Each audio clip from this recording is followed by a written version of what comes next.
ومن يرغب عن ملة إبراهيم إلا من سفه نفسه ولقد اصطفيناه في الدنيا وإنه في الآخرة لمن الصالحين إذ قال له ربه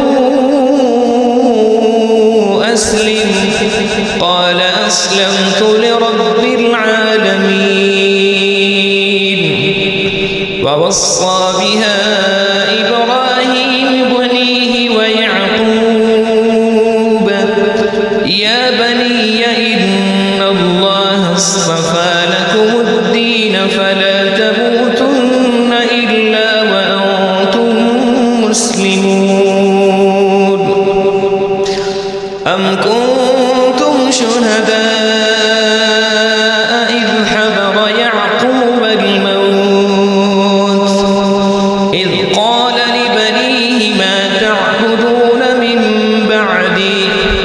قالوا نعبد إلهك وإله آبائك إبراهيم وإسماعيل وإسحاق إلها واحدا ونحن له مسلمون تلك أمة قد خلت لها ما كسبت ولكم ما كسبتم ولا تسألون عما كانوا يعملون وقالوا كونوا هودا أو نصارى تهتدوا قل بل ملة إبراهيم حنيفا وما كان من